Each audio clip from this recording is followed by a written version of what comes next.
Peace. It is an honor to have you here. Humans are fascinated by weapons. They give us power over life and death. We humans were predators even before we actually became humans. Being hunters and warriors is very primal power within every one of us. And it reflects itself in our fascination in weapons. I will be focusing on blades in this video, because they are my favorite. However, magic is definitely not limited to swords. Imagine the first smith in history, the first sword ever made. A rock cast into fire and under heat transforming into metal. When it became polished, it became shiny, reflecting the light of the sun, and it looked like something from another world. And it was both useful and deadly. Mystery of making iron-forged weapons was carefully kept secret and passed from generation to generation. The blades were considered magical, and those who were able to make them just as much. And something mystical about the swords survived till this day. The way they look, how they reflect light, and of course, legends tied with blades are still alive today. We still love them. They are a very common weapon in movies and games, even in those about the future where technology flourishes. They are unquestionable part of our dreams and subconscious, if you think about it. We have so many legends about magic swords that it could fill a book, if not a library. Everyone heard one or few at least.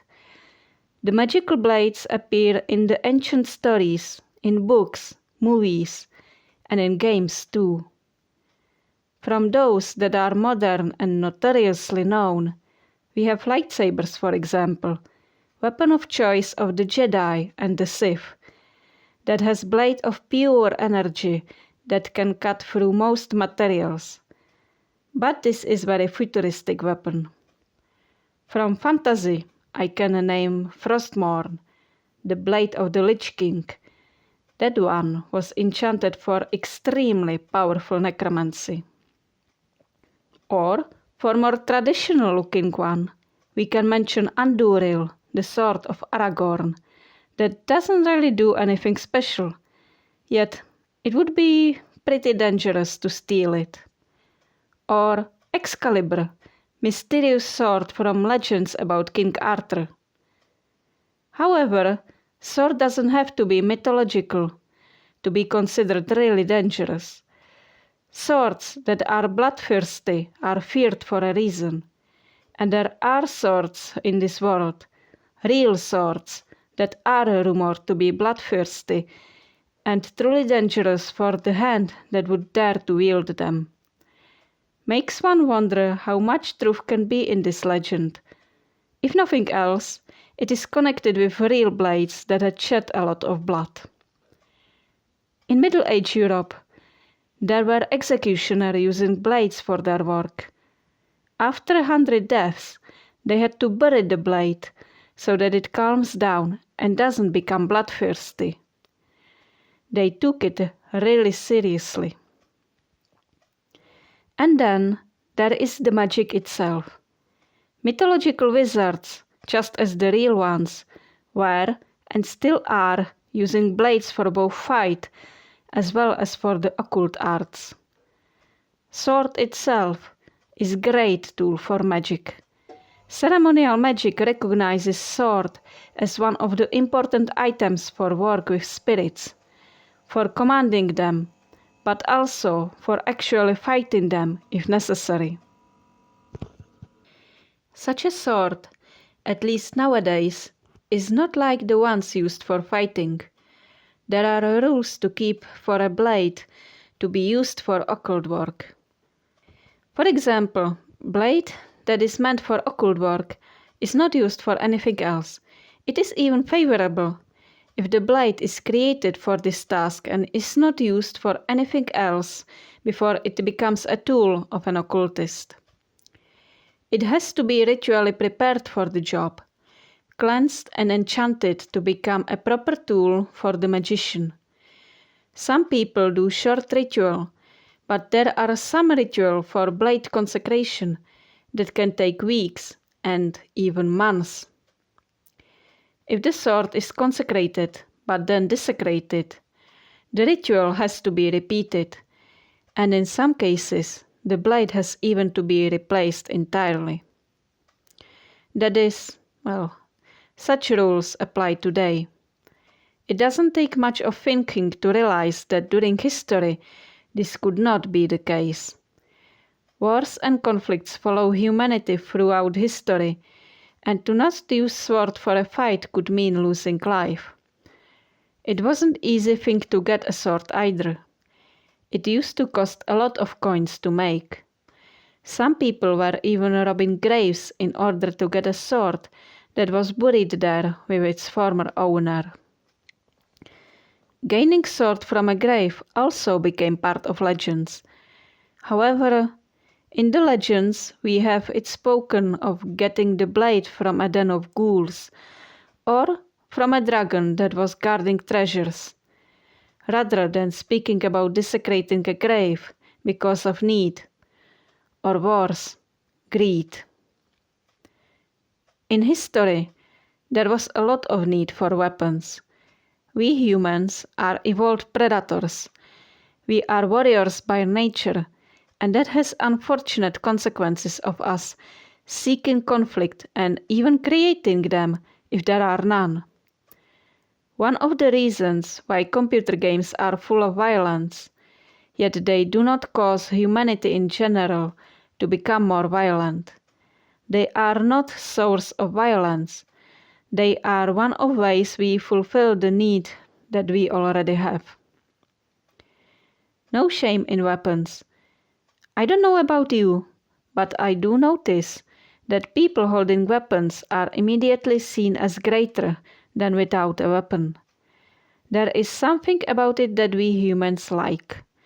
The sense of power and authority, ability to get through towards what we want.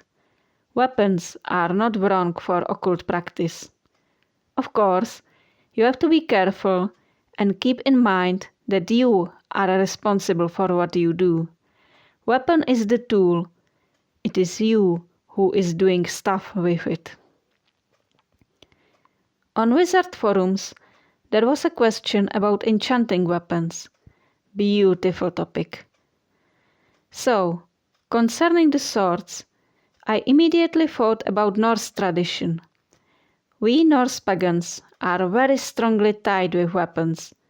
Viking and warrior could be sometimes considered synonyms. Of course, we have enchantments for weapons, as well as the gods and myths for it. In the Norse myths, at least the version I'm familiar with, we have two war gods, Thor and Tyr. Sometimes they are considered brothers, sons of Odin. Makes sense. Siblings are natural enemies, and so Thor and Tyr fight each other a lot. It is said that when armies come to battle, each of these brothers joins one side of the battle, and they fight together. Now, they are both war gods, but they are not the same. Tyr is also known as god of justice. He fights just war. Thor, on the other hand, is protector of humans. However, he finds enjoyment in battle. He fights because he enjoys it. That is quite important difference. It is the reason why I would engrave rune of Tyr on a blade, but never hammer of Thor. I want the weapon to be used just, but not to enjoy fighting. And I would use the rune only on a blade that would be actively used for fighting. I will skip the berserkers, the ravaging warriors who were feared for their battle madness that became legendary. Perhaps It was also one of the inspiration for legends that we now know as werewolves. Odin is the lord of werewolves. Well, among many other things he is. There is, in fact, one more war god worth mentioning here. The god of Abraham is war god too. No war god is just about fighting, but also about reason why they are fighting. From what I've learned about origins of this one, it seems to be very similar to Thor. He fights, but he also protects and supports his people.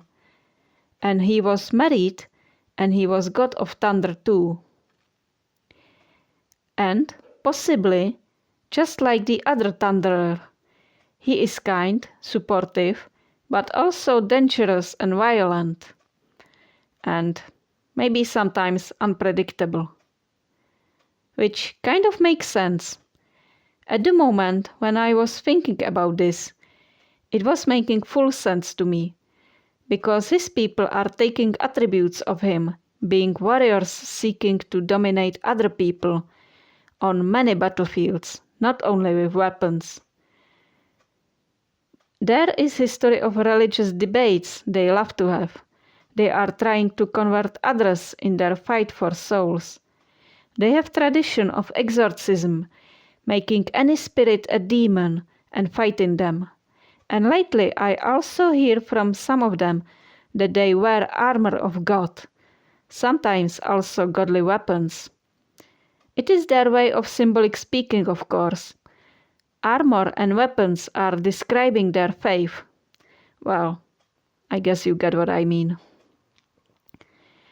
Seems to me pretty much just like the philosophy of becoming worthy to enter Valhalla. These people seem to be fighting to become worthy to enter heaven. There is of course also a charity. Yet, charity and helping others, oh well, it never took the central stage of their religion. No matter what they say, I see warriors with holy book and faith as their weapons of choice. I prefer sword.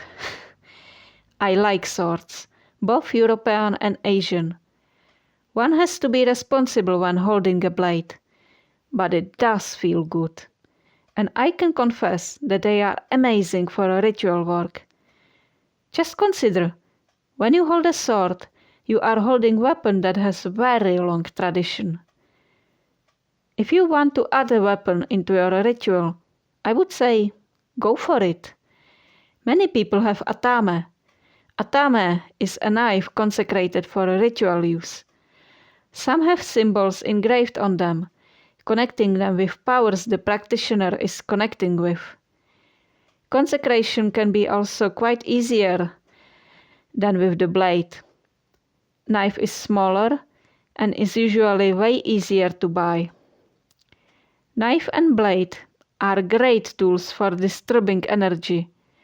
They can be used to cut connections and remove bindings. They can be used for creating sacred space by tracing it. Some practitioners use them as a wand when performing banishing ritual. You yourself will probably come up with more uses. Just be responsible. Responsibility is number one in wielding a blade. When you hold it, it is part of you. It doesn't make you more of a warrior, but it definitely feels a lot like it does. In Europe, we used to have knights with their code of honor. You don't have to be heavily armed to live a life of a warrior. Anyone who wants to be one can take it upon themselves to at least live with honor. The most potent weapon you have is after all your own body. So, wield even that one with honor. Weapons such as blade can change how people behave. Gun does the same. Every kind of real power drafts up who we are deep within. Usually we say that money ruins character. I disagree. I say that money reveals character. And same can happen with weapons. and with other stuff too. And it does. So, work on yourself so that weapon in your hands reveals you to be a knight of honor and wizard of immense power, but one that is to be respected, but not feared. There is already enough to fear in this world. No need for more. Okay? Thank you for your time. Go in peace and guard your heart well.